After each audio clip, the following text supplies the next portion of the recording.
साथियों नमस्कार। नमस्कार साथियों, मैं विकास केसरी। साथियों, इस समय जो बिहार की राजनीति में उथल पुथल मचा हुआ है, उसका सबसे बड़ा वजह जो है प्रशांत किशोर जी की बढ़ती लोकप्रियता, उनकी बढ़ती संगठन क्षमता और बिहार के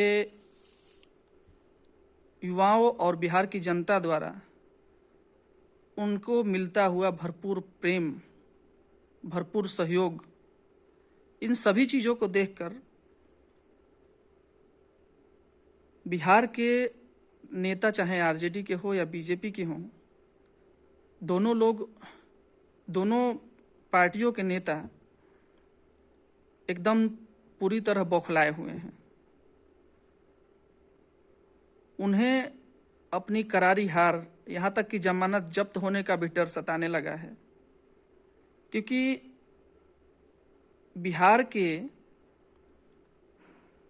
1990 से 2005 के बीच 15 साल तक जो जंगल राज रहा और उसके बाद नीतीश कुमार जी के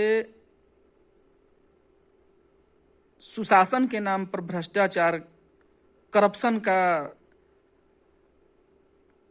जो राज रहा 17 साल,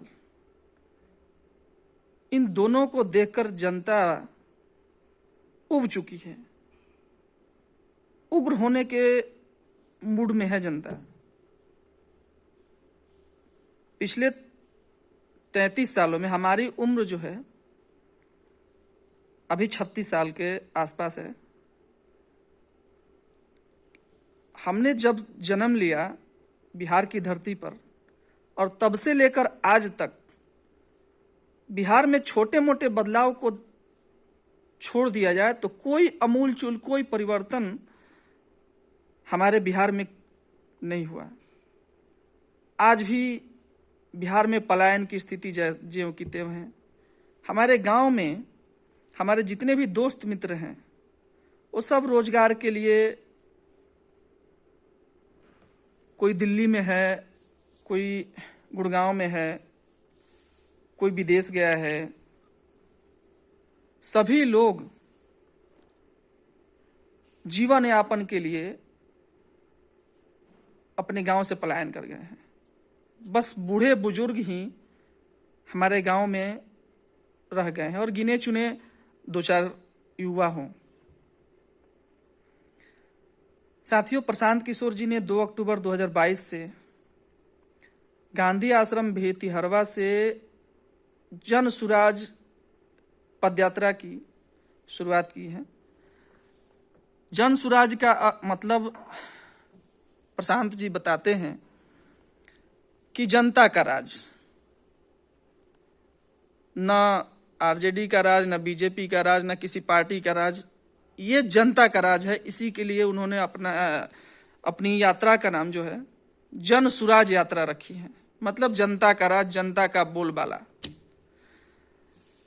साथियों, आज से 107 साल पहले हमारे देश के एक बड़े महापुरुष, जिसे महात्मा गांधी, बापू, राष्ट्रपिता के नाम से हम सभी जानते हैं, उन्होंने इसी गांधी आश्रम से, इसी भेतिहरवा गांव से अपनी राजनीति की शुरुआत की थी।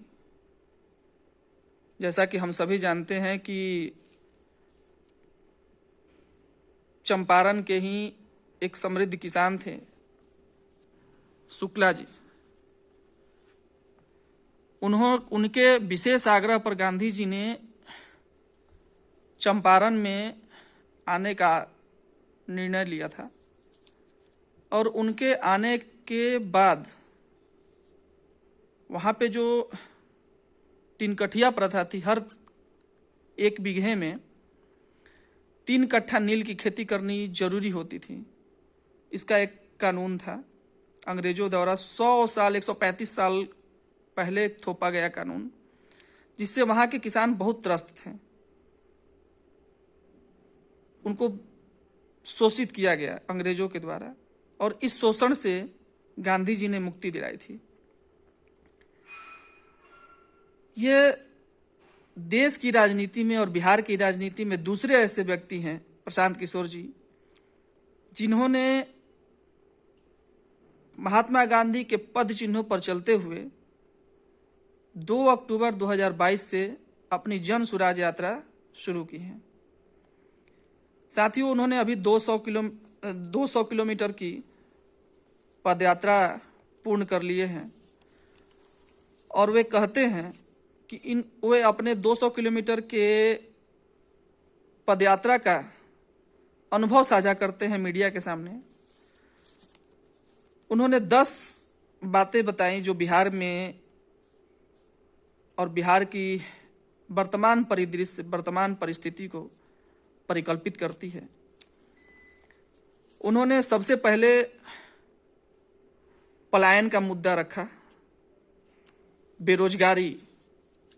वे कहते हैं कि गांवों में 70% युवा अपनी रोजगार के लिए गांव से पलायन कर चुके हैं। हर बिहार के हर गांव से की ये स्थिति है। 70% लोग, 70% युवा गांव से बाहर, चाहे वो दिल्ली हो, सूरत हो, गुड़गांव हो, मुंबई हो, महाराष्ट्र हो, कलकत्ता हो, अपने भरण पोषण के लिए, अपने जीवन यापन के लिए वो अपने गांव से दूर चले गए हैं। तो पहली बात कि बेरोजगारी एक समस्या काफी दिनों से है, और जब से ये जंगल राज और सुशासन का करप्शन राज आया तब से ये और बृहद रूप ले चुकी है। दूसरी बात उन्होंने बताया शिक्षा, जो हम सब के लिए, पूरे देश के लिए, पूरी जनता, पूरे समाज के लिए जरूरी है। दूसरी मुद्दा उन्होंने शिक्षा के लिए, ना स्कूल ढंग का है, ना टीचर हैं, ना स्कूल की बिल्डिंगें हैं, ना कुर्सी है, ना टेबल है, माने किसी भी स्कूल को उन्होंने सुदृढ़ नहीं पाया अभी 200 किलोमीटर के पदयात्रा के बाद। तीसरी बात उन्होंने स्वास्थ्य के लिए बताया। किसी भी जगह पे, किसी भी पंचायत में सुव्यवस्थित अस्पतालें नहीं हैं, वहाँ चेकअप की कोई व्यवस्था नहीं है, डॉक्टर नहीं आते हैं, कोई दवाई नहीं मिलती है। चौथी बात उन्होंने सड़क की बात की कि बस आपको NH सड़क ही अच्छी मिलेगी। गांव की जो कनेक्टिविटी है, जो कनेक्टिंग वाली सड़कें हैं, वो आपको एकदम बुरी स्थिति में मिलेगी, आपको पैदल चलने की भी स्थिति नहीं रहेगी। पांचवी बात उन्होंने बिजली बिल की बात की कि बिजली बिल लोगों की बहुत ज़्यादा आ रही है। अगर कोई 1 बल्ब 2 बल्ब और पंखा जला रहा है, उसकी भी बिजली बिल 6,000, 7,000, 8,000 रुपया पर मंथ आ रहा है। छठी बात उन्होंने किसान की समस्या के बारे में बात की है। किसानों की समस्या के बारे में उन्होंने कहा कि जो खेती के लिए बीज है, खाद है, वो सब बहुत महंगे हो गए हैं, और इसके बदले में, इसके एवज में जो किसान धान उगाते हैं, गेहूं उगाते हैं, गन्ना उगाते हैं, उसका जो रेट है वो बहुत कम मिल रहा है। इस वजह से वहाँ के किसान जो है, खेती किफायती नहीं हो रही है, किसान लाभान्वित नहीं हो रहे हैं, उनको आय से ज़्यादा खेती में खर्च हो रहा है, इस वजह से खेती लाभान्वित नहीं है। सातवीं बात उन्होंने शौचालय की उठाई। उन्होंने कहा शौचालय सिर्फ कागजों पर बना हुआ है, आज भी जाएंगे, और यह हकीकत भी है कि आज भी जाएंगे तो सड़क पर आपको बिना नाकबंद किए, आप उस सड़क पे, कोई ऐसी सड़क है वहां पे आप बिना नाकबंद किए पार नहीं कर सकते हैं। ये सही बात है, मैं गांव का रहने वाला हूं, मैं इस चीज को भली बातें जानता हूं। आठवीं बात उन्होंने कहा कि नल जल योजना एकदम पूरी तरह से विफल है। हकीकत भी है, हमारे गांव में भी नल जल योजना लगी हुई है, उस पर लाखों करोड़ों खर्च हो गए हैं, लेकिन वो सिर्फ टंकी लगी हुई है। आपको टंकी आपको दिखाई देगी, पानी उसमें नहीं मिलेगा, मोटर नहीं मिलेगा, कोई व्यवस्था है ही नहीं, बस एक टंकी बैठा करके और उसका पैसा गवर्नमेंट से ले लिया गया। इतनी भ्रष्टाचार।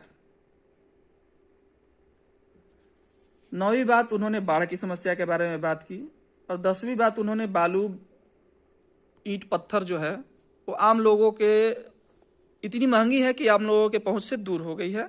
उन्होंने ऐसी बात कही। जो चीज प्रशांत किशोर जी ने अपने वक्तव्यों में, अपने प्रेस कॉन्फ्रेंस में कही, वो लगभग हर गांव वाले, हर जो ग्रामीण क्षेत्र के निवासी हैं, लगभग हर लोग ये देख झेल रहे हैं। जैसा कि हम सब जानते हैं कि भारत की आत्मा जो है गांवों में बसती है। गांव अगर न रहे तो शहर किसी कूड़े का ढेर बना दिखेगा। गांव में ही सर सब्जी, धान, खाने पीने की हर वस्तुएं गांव में ही उपजती है। इसलिए महात्मा गांधी ने कहा था कि भारत की आत्मा गांव में बसती है, और गांव के उत्थान के बिना भारत का उत्थान संभव नहीं है। गांव के प्रगति के बिना देश की प्रगति संभव नहीं है। इसलिए देश की प्रगति करना चाहते हैं तो सबसे पहले गांव की उन्नति, गांव की प्रगति के बारे में सोचना पड़ेगा। गांव की प्रगति के लिए कदम उठाने पड़ेंगे, और इसी चीज के लिए प्रशांत किशोर जी अपने 3500 किलोमीटर की पदयात्रा पर निकले हुए हैं। उम्मीद है अगले 2025 के इलेक्शन में वो पार्टी बनाकर विधानसभा चुनाव लड़े, और अगर ऐसा हुआ तो मुझे पूरा उम्मीद है कि आने वाले विधानसभा चुनाव में प्रचंड बहुमत के साथ विजयी होंगे, क्योंकि बिहार की जनता लालू राज और नीतीश राज से, जंगल राज और सुशासन में करप्शन राज से पूरी तरह से त्रस्त हो चुकी है, पूरी तरह से एक बौखला गई है। और वो बिहार की जनता इस बार बहुत बदलाव चाहती है। बदलाव तो बहुत दिनों से चाह रही थी, लेकिन उनके पास कोई विकल्प ही नहीं था। इस वजह से, इस कारण कभी लालू जी, कभी नीतीश जी, कभी लालू जी, कभी नीतीश जी, ऐसे सत्ता चलता रहा। लेकिन अब बिहार के लोगों के पास एक विकल्प है, और उम्मीद है कि बिहार के लोग इस विकल्प को जरूर चुनेंगे, इस विकल्प के साथ जरूर जाएंगे। इसी में बिहार का भला भी है। मैं जैसा देखता हूं कि कोई नया चीज आएगा, नए लोग आएंगे, एक नई सोच के लोग, नया युवा आएंगे, तो ही बिहार का विकास हो सकता है, तो ही बिहार में बदलाव हो सकता है। अन्यथा बिहार ऐसे ऐसे कुपात्रों का दंश झेल ही रहा है। अंत में मैं यही कहना चाहूंगा कि आप सभी जितने भी लोग हमें सुन रहे हैं, प्रशांत किशोर जी का समर्थन करिए। एक नया युवा है, मैं अभी उनसे न मिला हूं, न मैं उनके बारे में जानता हूं, बस जो सोशल मीडिया के माध्यम से जितने जानकारी उनके बारे में है, मैं उसी बेस पे कह रहा हूं। एक नया बिहार में बदलाव होना भी चाहिए। इनको भी देखा जाए 5 साल की क्या कर रहे हैं, नहीं कर रहे हैं, कुछ तो अच्छा होगा ही। आखिर फिर लालू जी, फिर नीतीश जी, तो क्या उसी जात पात के चक्कर में हम लोग पीस रहे हैं लगभग 35 सालों से। कुछ नया होना चाहिए। मैं बिहार का रहने वाला हूं, मैं बिहार में नहीं रहता हूं, और इसका मुझे बहुत अफसोस है। मैं बिहार में ट्रांसफर कराकर आना चाहता हूं, लेकिन वैसी परिस्थिति है नहीं अभी इस तरह से कि बिहार में मैं ट्रांसफर करा कर आ सकूं। तो इसलिए प्रशांत किशोर जी का समर्थन करिए, और आगे आने वाले देखिए क्या करते हैं प्रशांत किशोर जी, पार्टी बनाते हैं या नहीं बनाते हैं। कि हमें उम्मीद है कि पार्टी बनाएंगे, और अगले विधानसभा चुनाव में एक बहुमत की सरकार जो है वो लाएंगे, मुझे पूरा उम्मीद है। जय हिंद।